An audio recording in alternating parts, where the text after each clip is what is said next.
Enterprises are going multi-cloud. Most enterprises today make use of 2 or 3 of the top 3 clouds, AWS, Azure, and Google Cloud.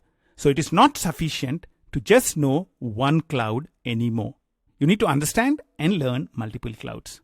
How can an AWS professional learn Google Cloud Platform quickly?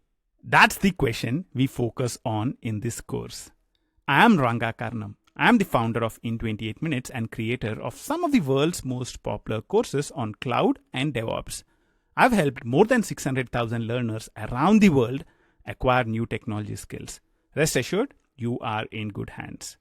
In my experience playing with AWS, Azure, and Google Cloud, I have understood that while each cloud platform has unique features and approaches, most of the problems they solve and the services they provide are very similar.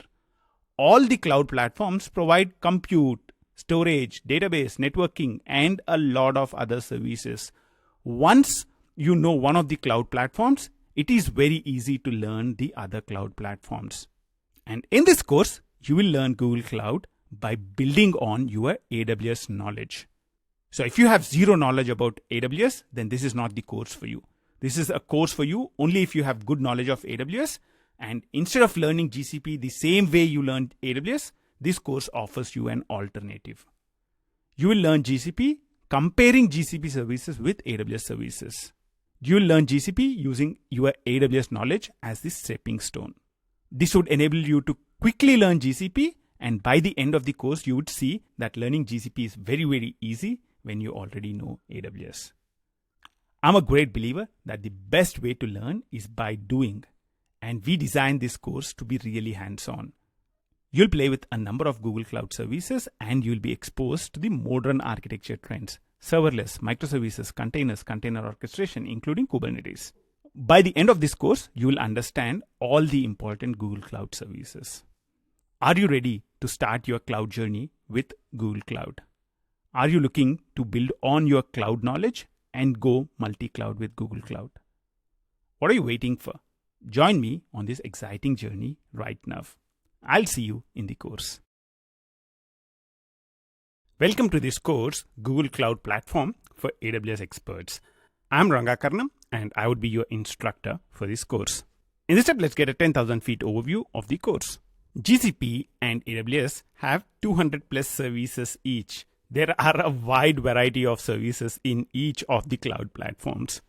If you go to AWS, and go to services, this is where you can actually see the entire list of services in AWS. A little later in the course, we'll also log into Google Cloud Platform. And over here, if you look at the left-hand side menu, you would see that even Google Cloud Platform has a number of services. There are two approaches that you can use to learn GCP. The first approach is a step-by-step approach, where you can learn the Google Cloud Platform just like you would have learned AWS earlier. Or you can take a shortcut. You can learn GCP by comparing it with the services which are available in AWS. If you want to learn about Compute Engine, which is the service to create virtual machines in GCP, how about learning it by comparing it to EC2, which is the comparable service in AWS? What we'd be taking in this specific course is the approach 2, where we would learn GCP by comparing it with AWS and its services.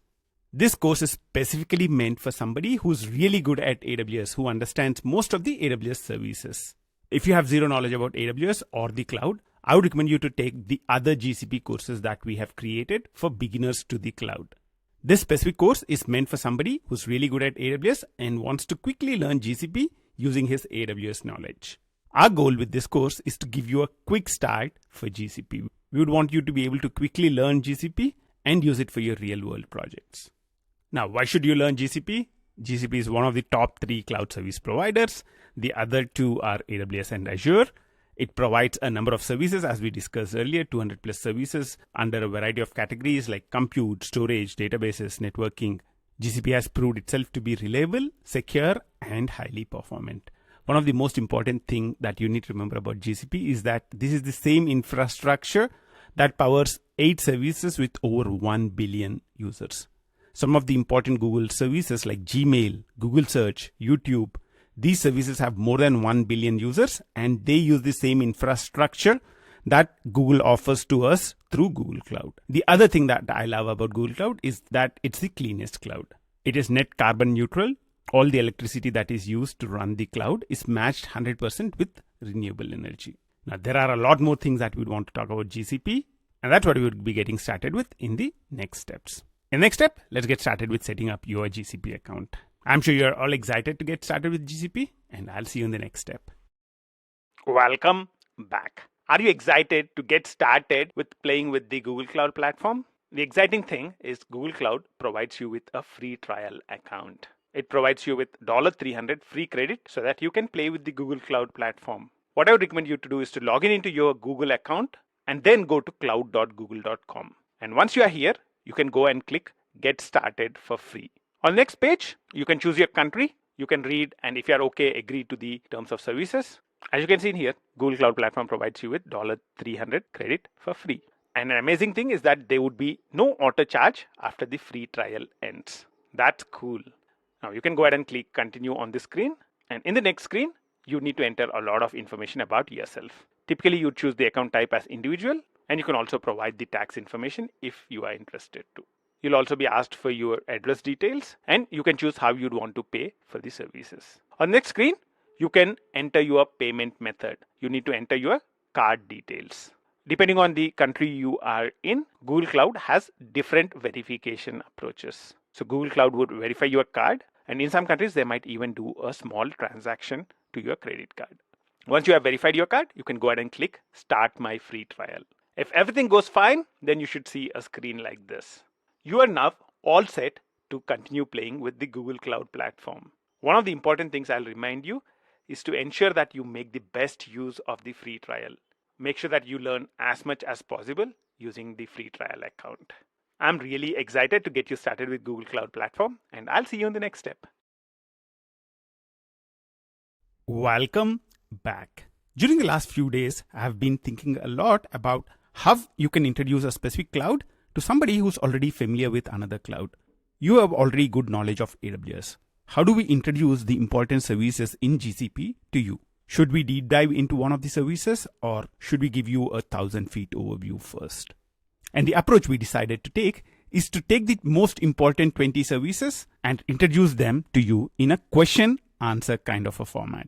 So what is the problem? What is the solution in AWS? And what is the corresponding solution in GCP? This would help you to recollect the specific AWS service, and then we can talk about the service in GCP which would provide a similar solution.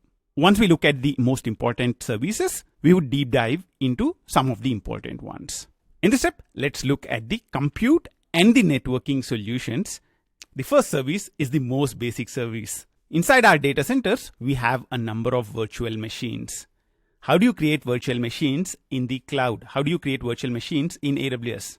The way we can create them is by using the Amazon EC2 service. Elastic Compute Cloud Service is one of the most popular AWS services, and that is the one which we use to create virtual machines in AWS. And in GCP, the corresponding service is Compute Engine. This is also called GCE, or the Google Compute Engine. A little later in the course, we'll be logging into the Google Cloud Platform, and we would be going to the Compute Engine to create a number of virtual machines. Just like the EC2 service in AWS, Compute Engine also allows you to choose what kind of hardware do you want to make use of. What is the operating system? What is the software you would want on your virtual machine? And you can configure a lot of details around your virtual machines. So the first service is Google Compute Engine. It helps you to create virtual machines, choose the hardware, choose the software, and configure a lot more details around your virtual machines. Whenever we are creating virtual machines, we would want to be able to attach block storage with them. We'd want to be able to attach a hard disk where we would want to run our operating system. Or you'd want to attach a hard disk to store your files. How do you attach permanent storage with your virtual machines? The way we can do that in AWS is Elastic Block Storage, or EBS, Amazon EBS. In GCP, the corresponding service is Persistent Disk. Whenever you create a Compute Engine virtual machine, you attach a boot disk, which is created using Persistent Disk service. Just like you can create snapshots and backups using EBS, you can also do similar things with persistent disks as well. So the block storage service in GCP is persistent disk. So you have a virtual machine, you have attached a boot disk with this. What is the next step? You want to create multiple virtual machines and load balance between them. How do you distribute load between different EC2 instances in AWS? The way we do that is by using Elastic Load Balancer. Similar to that, in GCP, we have Cloud Load Balancing. Cloud Load Balancing also provides you with a number of load balancing options. So setting up virtual machines, attaching block storage with them, creating a load balancer to distribute the load between them is a manual approach. How do you automate it? The way we can automate it in AWS is by using AWS Elastic Beanstalk. If I would want to create a simple Java application and deploy it to multiple EC2 instances and distribute load between them automatically by using a load balancer, I can use Elastic Beanstalk and simplify the setting up of this infrastructure. Similar service in GCP is App Engine. Now, a trivia about App Engine. App Engine was first released in 2008. That's almost 1.5 decades back. We can call App Engine as one of the first popular managed services in the cloud. So in Google Cloud, if you want to simplify the setting up of simple web applications or batch applications, you can go for App Engine. It's also called the Google App Engine or GAE.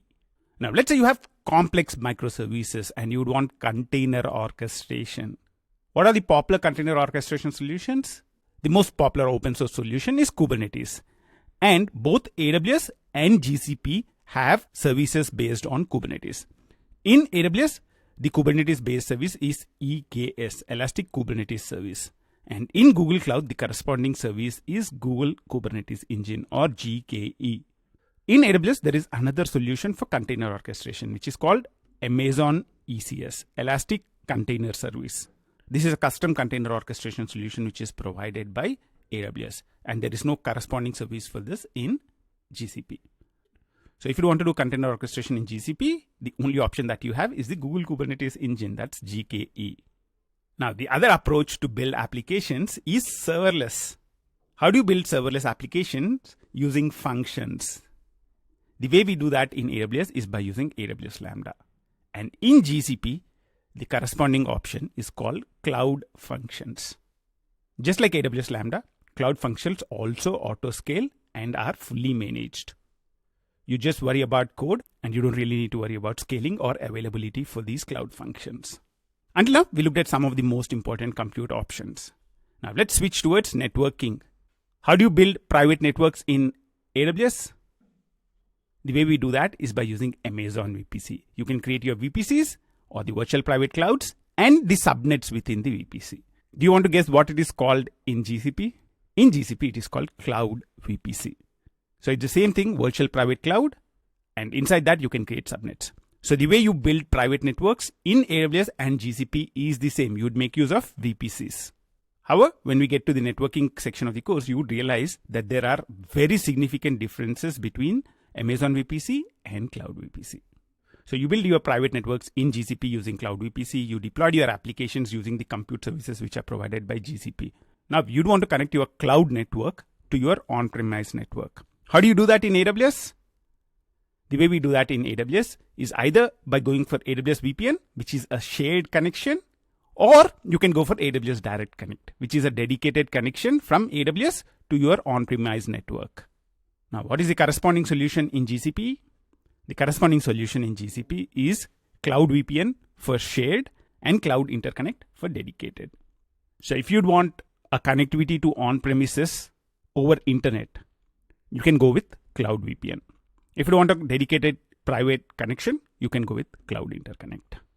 In the previous step, we created a Google Cloud account, and you can use that Google Cloud account to see the different services which are provided by Google Cloud.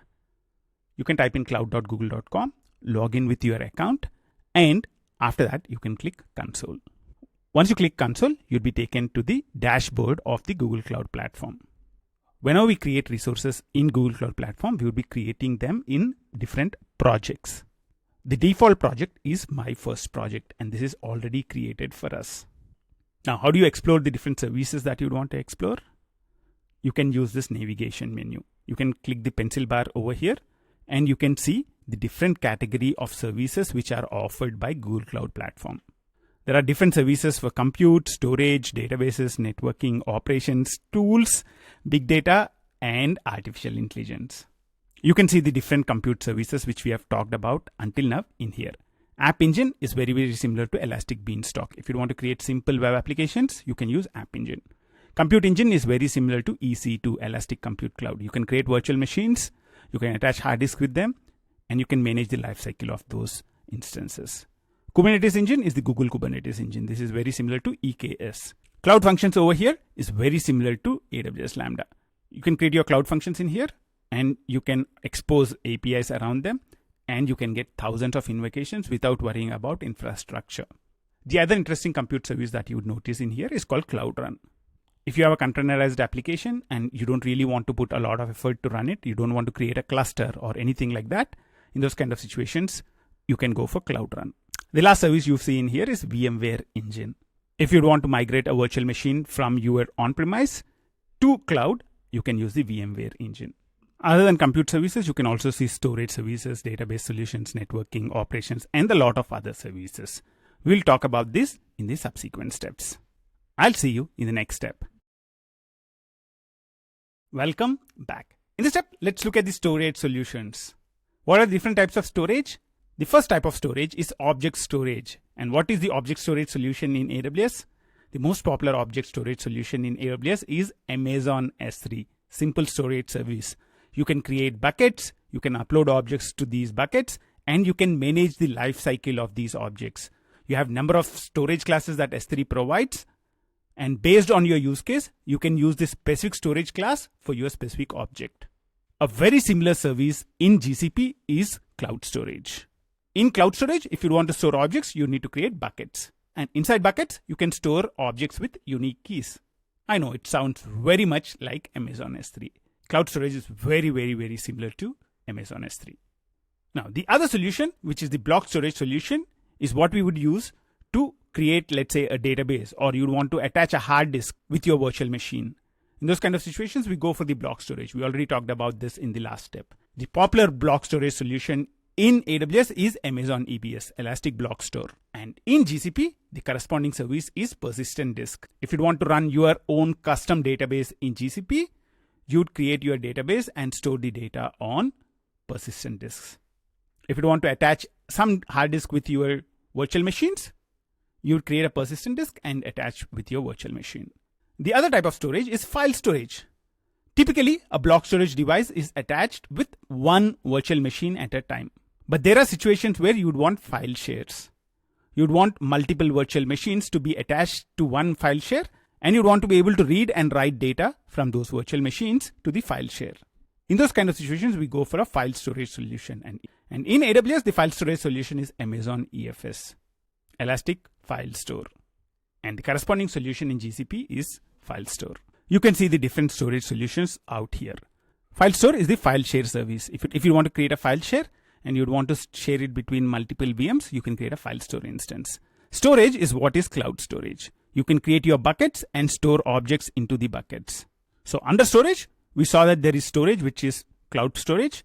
And we saw that there is file store, which is file storage. Where is the block storage solution present? The block storage solution is present under Compute Engine. If you go to Compute Engine, attached with the Compute Engine, attached with the virtual machines, is the persistent disk storage. If you go to disks in here, this is where you can create your persistent disks.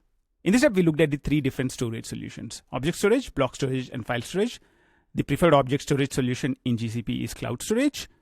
The one for block storage is persistent disk, and the one for file storage is file store. The idea behind these steps is to give you a 10,000 feet overview. We'll dig deeper into each of these solutions and explore them in further depth as we go further in the course. I'll see you in the next step. Welcome back. In this step, let's focus on the database options. What are the different database options present? When we talk about database options, we have different categories of database: relational databases, NoSQL databases, we have OLTP databases, OLAP databases. What are the different options that are present? Let's start with relational OLTP databases. If you have a banking transactional application, that's what is called an online transaction processing application. Your users might be doing a number of transactions, credit, debit, or a lot of other operations that you can do at a typical bank. And for these kind of applications, you typically go with relational OLTP databases. A good example for a relational OLTP database is MySQL. And in AWS, you can create MySQL databases by using Amazon RDS. Amazon RDS can also be used to create a number of other databases as well.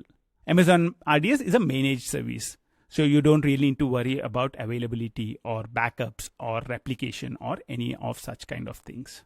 If you have huge volumes of data and you want a global database and you'd want high transactions per second, then you can go for Amazon Aurora in AWS. Now, what are the corresponding services in GCP? The corresponding services in GCP are Cloud SQL and Cloud Spanner. If you want to manage MySQL or a PostgreSQL database in GCP, you can go with Cloud SQL. If you'd want a global database distributed across multiple regions, or if you are expecting huge volumes of data up to petabytes, or you are expecting huge number of transactions per second, in those kind of situations, you can go for a Google specific database, which is called Cloud Spanner. So if you want a regional database in a specific region, you have low volumes, or you want to go with MySQL or PostgreSQL, you can go with Cloud SQL. For higher volume use cases, you can go with Cloud Spanner. Relational databases can also be used for data warehousing. If you have your analytics applications or reporting applications, even those can make use of relational databases. And for such use cases, the recommended solution in AWS is Amazon Redshift. In Amazon Redshift, you can create a cluster with a number of nodes. You can store the data there, and you can run queries across multiple nodes of this cluster. So you can use Amazon Redshift to run complex SQL queries over huge volumes of complex data. In GCP, the corresponding service is BigQuery. If you want to use SQL to query from huge volumes of data in GCP, you'd go with BigQuery. Now, the other types of databases are NoSQL databases. NoSQL databases have flexible schemas. What are the options in AWS? The options in AWS are DynamoDB and DocumentDB. The most popular NoSQL database in AWS is DynamoDB. In GCP, the options are Datastore and Cloud Bigtable. There is now a new version of Datastore which is called Firestore, and which also has support for mobile applications. If you have huge volumes of data in petabytes, then you would go with Cloud Bigtable. If you have simpler use cases, you would go with either Datastore or Firestore. The next database option, which is really a caching option, how do you cache data from a database? How do you do that in AWS? In AWS, we use Amazon ElastiCache. This supports both Redis and Memcache. A similar solution exists in GCP as well, which is Memory Store. Memory Store also supports Redis and ElastiCache. So if you want to reduce the load on the database by caching the information in a in-memory cache, you can go with Memory Store in GCP. Now, where can we look at these solutions in GCP? The data warehousing solution is actually under Big Data. So if you look under Big Data, you'll be able to find BigQuery. All the other services in here would be under the database section. So inside the navigation menu, if you scroll down, under databases is where you would find all the databases that we have talked about until now. The most basic NoSQL solution is Datastore. The next version of Datastore is Firestore. If you have huge volumes of NoSQL data, you'd go with Bigtable. If you want to create managed MySQL or PostgreSQL, you can go with Cloud SQL. If you want to create a global relational database with huge volumes of data, you'd go for Cloud Spanner. You'd go for Memory Store if you want to cache data that's coming from a database or from any other data store. You have the database migration service in here, which can help you to migrate data from one database to another database. In this step, we looked at some of the important database solutions in GCP. I'll see you in the next step. Welcome back. In this step, let's look at a number of other important services in GCP. Let's get started with the messaging services. What are messaging services? Typically, messaging services are used to implement asynchronous communication. In AWS, the services are Amazon SNS and Amazon SQS. SQS stands for Simple Queuing Service, and SNS stands for Simple Notification Service. SNS is a push-based approach. In SNS, you create a topic and a number of subscribers register to that topic, and whenever a new message is posted on that topic, the message is automatically sent to all the subscribers. So that is push. A message comes into the topic and it is automatically pushed out to all the subscribers. The other form of asynchronous communication is pull, where you have a queue, a producer would put a message on the queue, and there would be a number of consumers. Whenever consumers are ready to process a message, they can read from the queue. They can pull from the queue. That is why this is called a pull-based communication approach. In GCP, the corresponding service is Cloud PubSub. Cloud PubSub supports both the pull and push approaches. And that's the reason why there is just one service for messaging in GCP. Cloud PubSub also is recommended for streaming use cases. From messaging, let's move to authentication and authorization. How do we do this in AWS? The service which we use is Amazon IAM, Identity and Access Management. And in GCP, it's easy to guess. It's called Cloud IAM, Cloud Identity and Access Management. Cloud IAM helps you to manage access to the different resources that you would create as part of your Google Cloud. From authentication authorization, let's move to managing keys. Whenever you store data, you'd want to encrypt it. And whenever you want to do encryption, you need keys. How do you manage these keys in AWS? Yep, you are right. It's AWS Key Management Service. Do you want to guess the service name in GCP? It's called Cloud KMS, Cloud Key Management Service. Let's quickly look at a few more services before we start deep diving into each one of them step by step. How do you automate deployment? We are moving towards DevOps. The way we can automate deployment in AWS is by using CloudFormation. And similar service in GCP is Deployment Manager, Cloud Deployment Manager. How do you monitor metrics around your applications? In AWS, the service is CloudWatch. And in GCP, the service is called Cloud Monitoring. How do you manage application and service logs? There are a number of AWS services. There might be a number of applications that you deploy on them. How do you manage the logs related to all of this? In AWS, what is the recommended solution? It's Amazon CloudWatch Logs. In GCP, the corresponding service is called Cloud Logging. You can see that the naming in GCP is much more simpler. I would want to monitor, Cloud Monitoring. I would want to look at the logs, Cloud Logging. I would want to do the deployment, Cloud Deployment Manager. So you'd see that most of the services names in GCP are just cloud followed by what they do. Another simple example is tracing. If you want to trace a request across applications and services, how do you do that in AWS? We do it using X-Ray. In GCP, we do it with CloudTrace. In the last few steps, we looked at a number of GCP services in the specific format. We looked at the question or the context or the problem. We looked at the specific AWS solution and also the corresponding GCP solution or the GCP service for that specific question or context or problem. There were two important reasons why we thought this is a good approach. Number one, it might have been a long time since you played with AWS. So we wanted to help you recollect that information by looking at the context and looking at the specific AWS solution. Number two, we wanted to give you a map of GCP. We wanted to give you an overview of the different services which are present in GCP and how they compare against the corresponding AWS solutions. I'll guarantee you that you will not be able to remember all the services on day one.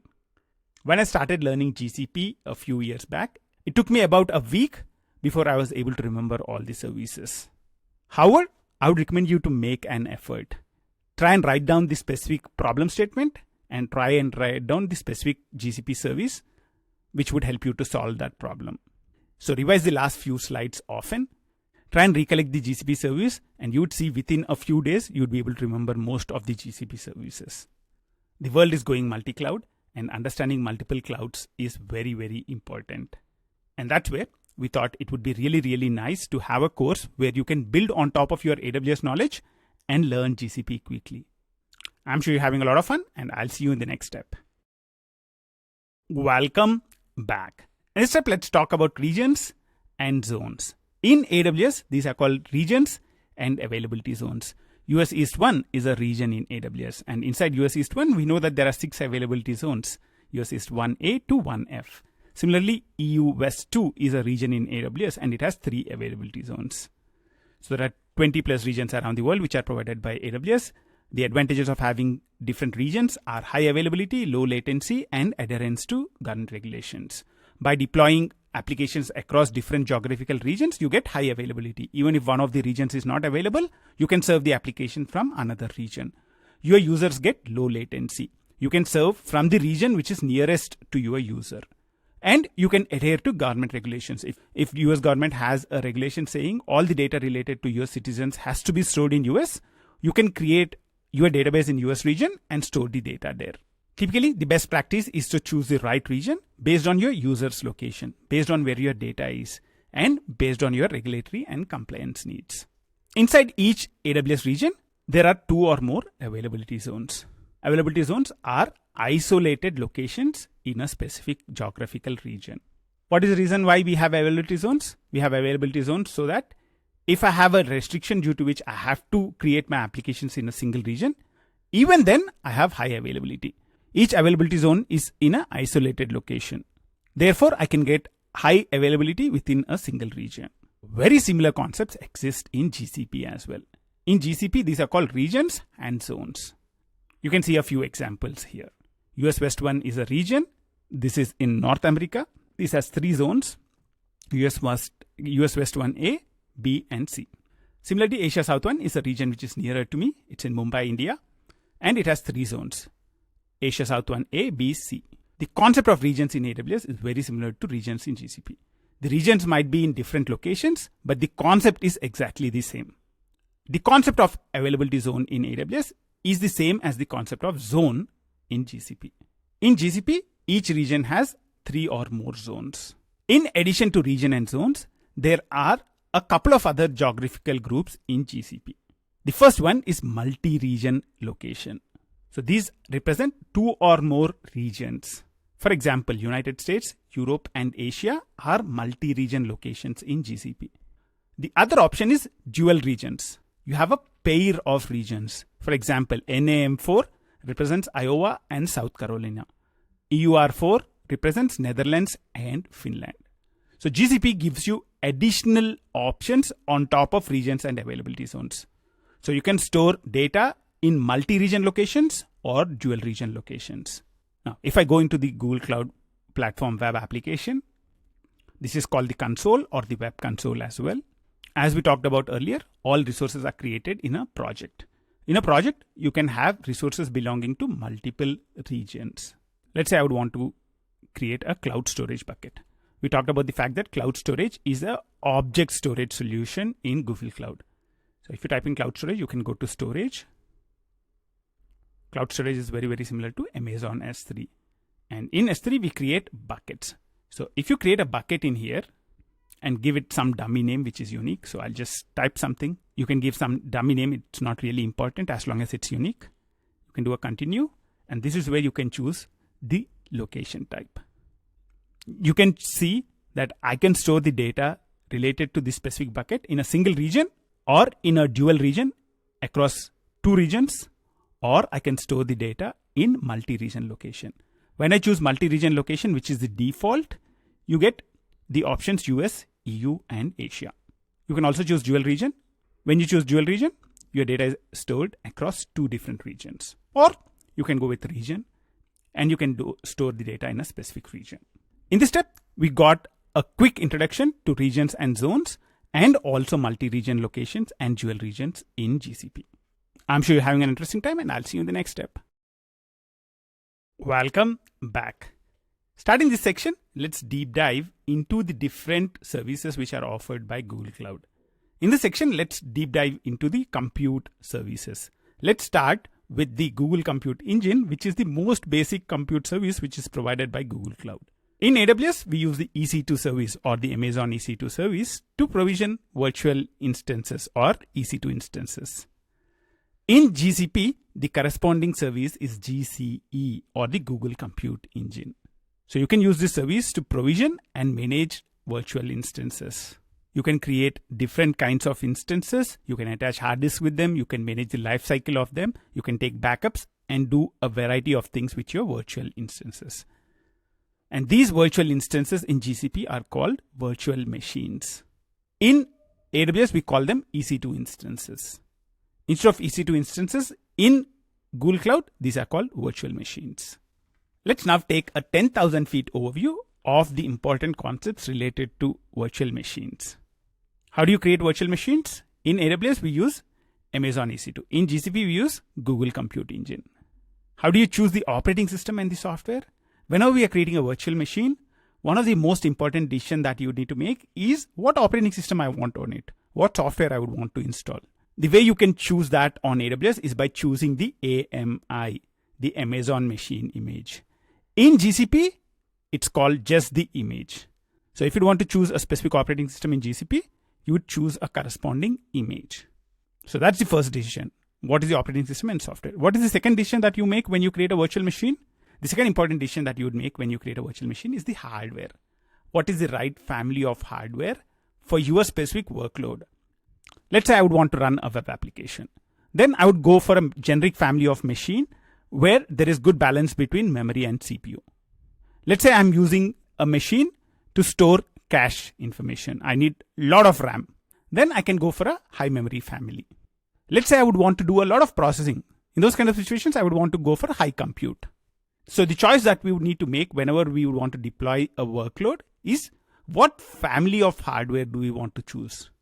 In AWS, we call this instance family. In GCP, the same thing is called machine family. As you can see, the terminology is very, very similar. The next decision is the quantity of hardware that you would want. You say, I would want 2 CPUs and 4 GB of memory. How do you choose that? The way we would choose that in AWS is by going for this specific instance type. You would choose T2 micro or T2 nano or whatever instance type that you would want with the right kind of hardware that you want. And in GCP, what we would do is we would choose the machine type. The third important decision when you create a virtual machine, what kind of traffic should you allow inside and outside your virtual machine? Who should be able to access your virtual machine? And what are the external services that your virtual machine can talk to? The way we do that in AWS is through security groups. You configure security groups and you can attach them with your EC2 instance. How do you do that in GCP? In GCP, you can configure firewall rules. The last thing we already talked about, if you want to attach block storage or hard disk with your virtual machine, in AWS, we make use of Amazon EBS. And in GCP, we make use of persistent disks. Let's now try and create a simple virtual machine in GCP. Let's go over to GCP. I'm in Compute Engine. The way you can get there is by clicking the navigation menu and choosing Compute Engine and VM instances from here. Over here, I can create my VM instance. When I create a VM instance, there are 3 important choices that we would need to typically make. There are a lot of other decisions that you need to make as well. However, 3 of them are very, very important. Let's first call this my first VM, my-first-VM. Just like you can attach tags with your EC2 instances, you can attach labels to your virtual machines. So I'll go ahead and add labels. So I would say environment is dev, and let's attach another label. Let's say the business unit is sales and say save. You can choose the region and zone.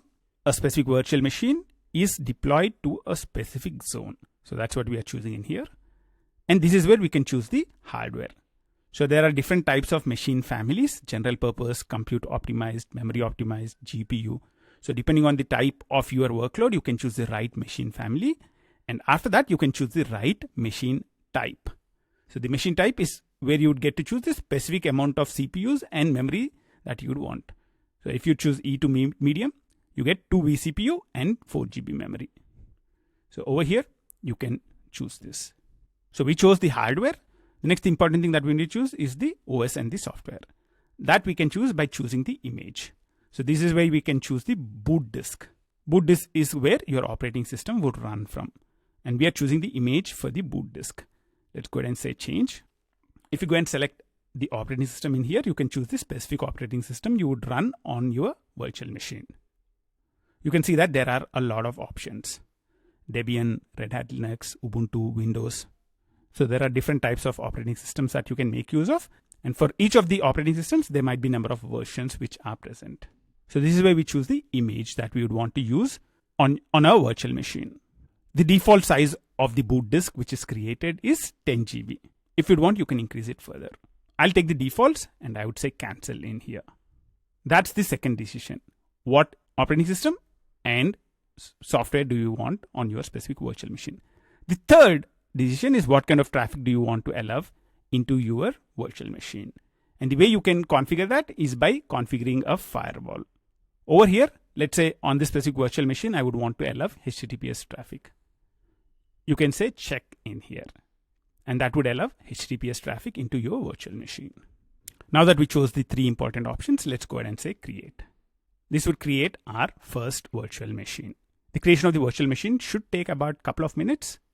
It took a couple of minutes before the virtual machine is ready. I see this green checkbox in here saying the instance is running.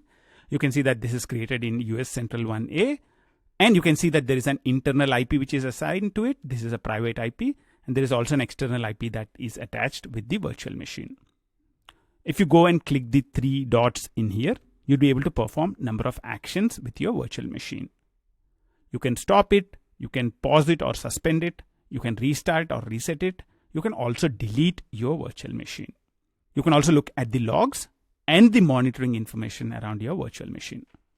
Now, what I would want to do is to SSH into this virtual machine. I would want to run a few commands. Let's click SSH in here. And you can see over here, pop-up window blocked. So I'll click this to allow pop-ups. And this would help us to SSH into the virtual machine. I'll say connect in here. Within a minute or so, I was able to connect to the virtual machine. And over here, I can run my commands. So let's type in who am I. Who am I? It shows my username in here. Let's type in pwd. What is the present working directory? You can see the home folder in here. Or if you want to see the content, I can say ls. It shows me that there are no files which are present in here. In this step, we were able to create our virtual machine. We were able to choose the operating system and software. The way we choose the operating system and software is by choosing the image. We chose the right type of hardware and the right quantity of hardware. How did we do that? We did that by choosing the machine type.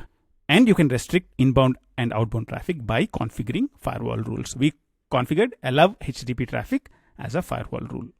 Now you might be wondering, where are these hard disks attached? How can I see these hard disks? We created our virtual machine and we said we would want a boot disk attached with it. And we saw that the default size of the boot disk was 10 GB. Where is that created?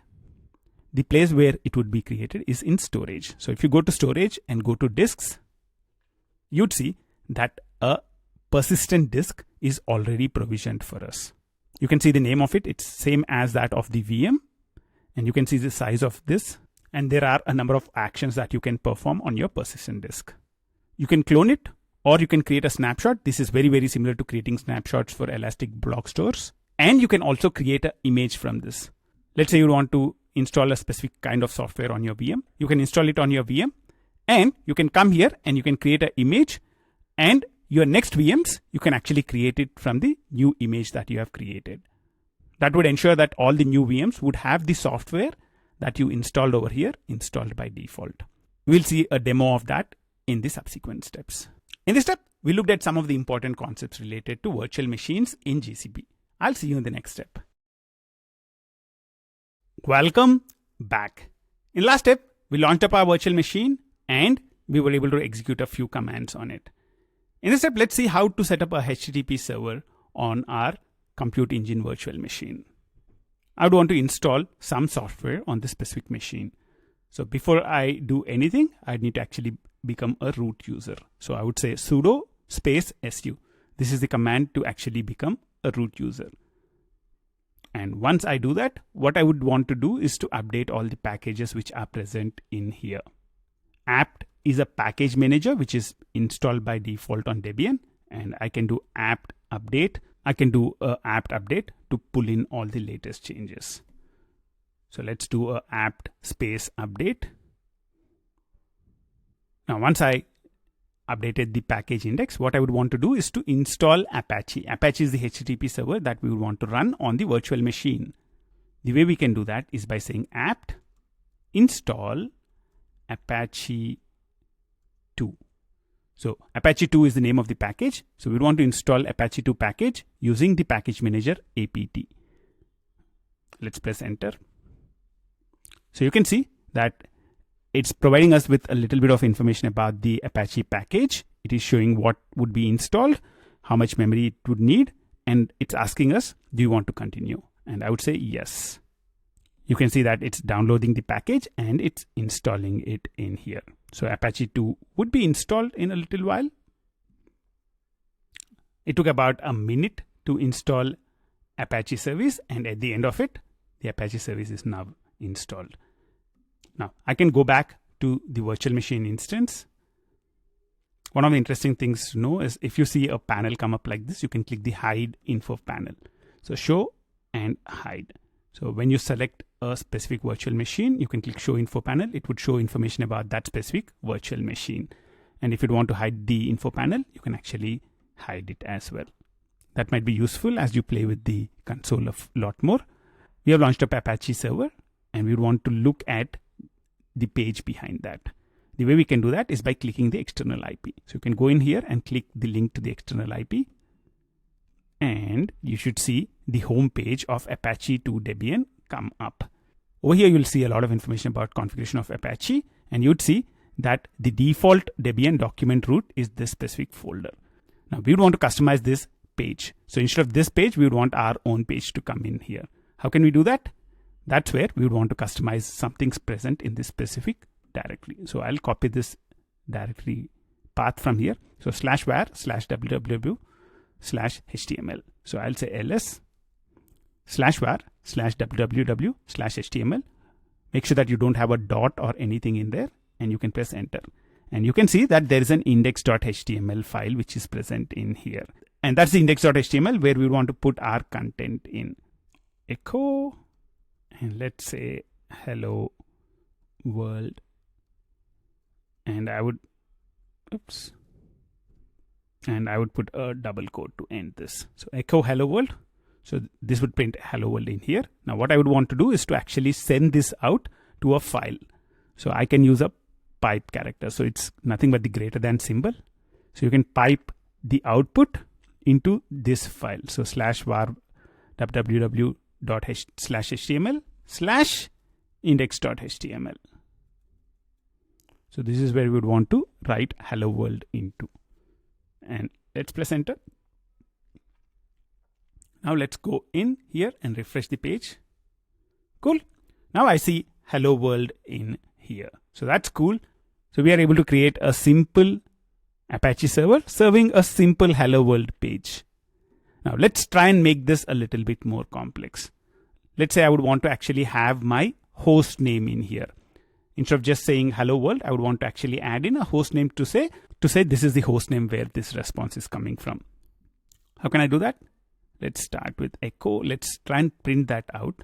So echo, the way we can print the host name is by saying $host name within parenthesis. So $ within parenthesis host name. So this would actually print the host name. The host name that we gave earlier to this particular virtual machine is my first VM. And similar to that, you can actually do a echo host name -i. This would give you the IP address. So what I would want to do is I would want to add this information to my index.html. So let's start with actually printing echo hello world from $ within parenthesis host name. And let's press enter. Let's see what would happen. Yep, this is printing hello world from my first VM. That looks cool. I'll say hello from this specific host name, and I'll also want to print the IP address. So I'll say $ within parenthesis. I'd put host name -i and press enter. This is printing hello world from my first VM and the IP address. If you go in over here, you'd see that this is the internal IP address. So 10.128.0.2 is the internal IP address. That is what is being printed in here. So that looks cool. So what I would want to do is to actually take this message and send it to the index.html. So I'll just take the same thing, echo hello world from this specific thing. And I would want to pipe this. Where do you want to pipe this to? This particular file. So let's paste that in. And let's see if we are able to see it in here. Cool. You can see hello world from my first VM 10.128.0.2. In this step, we installed Apache on our virtual machine. You saw that it was very, very easy. All that we needed to do was to SSH into it, install the software that we needed, and we could easily customize the page that we would want to render from our Apache web server. There are a lot of other things that we would want to learn about virtual machines, and this example would be a great starting point to learn all of them. I'm sure you're having a lot of fun, and I'll see you. Welcome back. In this step, let's look at IP addresses that you can assign for your virtual machines. In the earlier step, we saw that we created a virtual machine and it was automatically assigned an internal IP and an external IP. What are these and how do they compare to the corresponding concepts in AWS? That's what we'll be looking at in this specific step. So permanent internal IP addresses that do not change during the lifetime of an instance. So these internal IP addresses do not change during the lifetime of an instance. In AWS, we would call them private IP addresses. And in GCP, we call them internal IP addresses. So whatever you call private IP addresses in AWS are internal IP addresses in GCP. Whenever you create a virtual machine, it is automatically assigned an internal IP. Even if you stop and start this machine, you would see that the internal IP does not change. So this is permanent internal IP address. The next concept is that of an ephemeral external IP address that changes when an instance is stopped. This is called public IP address in AWS and this is called external or ephemeral IP address in GCP. This is the external IP you see in here. If I stop and start this instance, this external IP would change. Let's try that. Let's stop this instance. Let's do a stop. You can note down the external IP, which is ending with 226 right now. You might have a different value for this. You'd see that as soon as this instance is stopped, the external IP would disappear. So you can see that the external IP is disappeared and the internal IP remains as is. The internal IP is permanently assigned to this VM. However, the external IP is ephemeral. It changes. If I start this again, what would happen? Start or resume. You can see that a different external IP is assigned to this. Typically, how do external users access your virtual machine? If let's say I have deployed a web application on this virtual machine, how do external users access it? They would be accessing it using the external IP. However, the external IP is not constant, it's changing. So what's the solution? The solution in these cases is to go for a permanent external IP address that can be attached to your VM. In AWS, it is called elastic IP address. However, in GCP, we call it static IP address. Where do you create a static IP address? Inside the VPC network, you should see external IP addresses. So this is where we can create external IP address, which is static. So this is where you can go and say reserve static address. Another way you can get to this is by typing external IP in here and you can come over in here. So external IP addresses will bring you in here. You'd see that there is one external IP address which is already assigned to our virtual machine, and that is what we are able to see in here. You can see that the type of it is ephemeral. If you want, you can go in here and you can actually change that to a static as well. And if you change that to static, you'd be asked to give a name to your static address. So this would be reserving a new static IP address. So I'll call this my first static IP address. And I'll say reserve. So you can see that now this address becomes a static address. And now I can go back to my VM instances.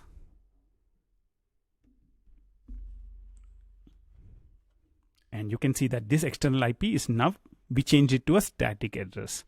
And now let's go ahead and say stop. I'll go ahead and say stop virtual machine instance. What would happen? Will the external IP change? You can see that stopping VM instance succeeded. Still, the external IP is attached. If I refresh this, I can see that this is stopped. However, the external IP is still attached. And if I actually start it again, let's do a start. You'd see that the external IP would remain the same because now this is a static external IP. One of the important things to remember is that similar to elastic IP addresses in AWS, static IP addresses are built when you are not making use of them. So while they are attached with your virtual machines, you do not pay for them. However, if you have provisioned a static address and if you are not making use of it, then you would pay for it. Now, I don't really want to make use of the static address again in the course. So let's go ahead and release this right away. So I'll say change in here and I'll say attach to none. So first thing that we are doing is we are detaching the IP address from the VM instance. So static IP address is detached from the VM instance, and the VM instance would be assigned a new external address. And next, when you refresh it again, you would see that the static IP address is not attached with anything right now. You can see that in use by none. And there is a new external IP address which is attached, and there is a new external IP address which is attached with the VM instance, which is ephemeral. That's cool. What I would want to do is to release this static address. So I'll check this and I'll say release the static address, and I would say delete. In this step, we looked at internal IP addresses which are permanent.